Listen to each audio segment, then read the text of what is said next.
Gurbeteli Ersöz Kadın Gazetecilik Yarışması bu yıl ikincisi düzenleniyor ve biz MKC olarak bunun duyurusunu 8 Haziran'da yaptık.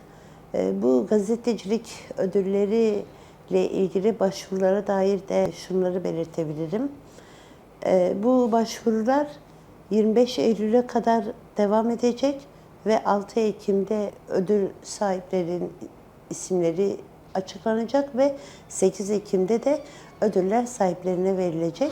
Başvuru yapan gazeteci arkadaşlarımız da yani geçtiğimiz yıl 8 Ekim'den sonra yaptıkları haberleriyle başvurabilirler.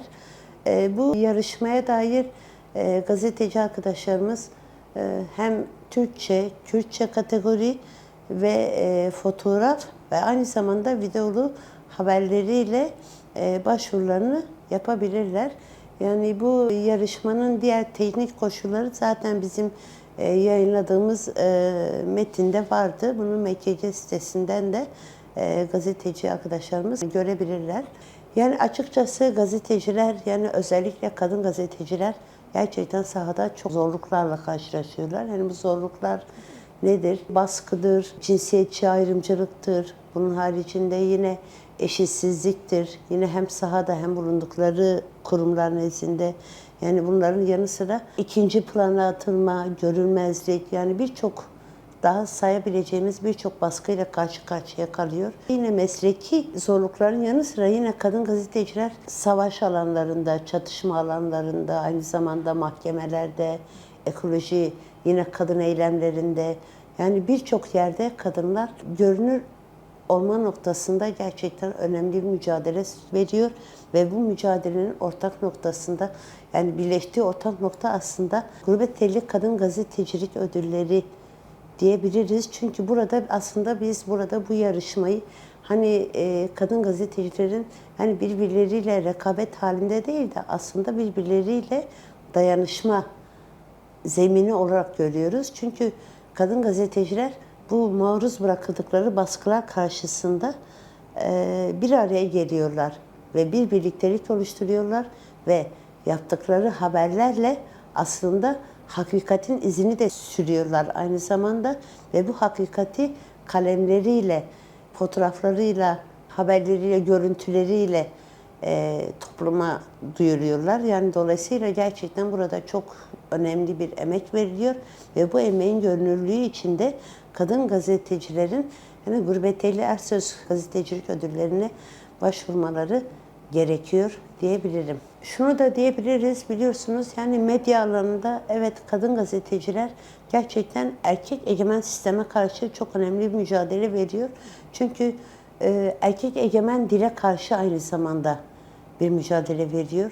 Hem kadın haberciliği, çocuk haberciliği, çevre haberciliği, canlı habercilik, yani bunların yanı sıra kadınların daha çok yani ötelendiği, görülmesini engellenmeye çalışıldığı birçok alan var. Mesela siyaset, ekonomi, bunun dışında hukuk alanı ve daha sayamayacağımız birçok alanda gerçekten kadınlar yani diğer o söylediğimiz egemen sistem tarafından gerçekten geri plana itilmeye çalışılıyor ve kadınlar bugün gerçekten bunun mücadelesini verirken çok önemli bir noktaya geldi. Hem o hakikatin izini sürerken aynı zamanda da o egemen dile, o egemen zihniyete karşı da bir aradalığı, birlikteliği pekiştiriyorlar.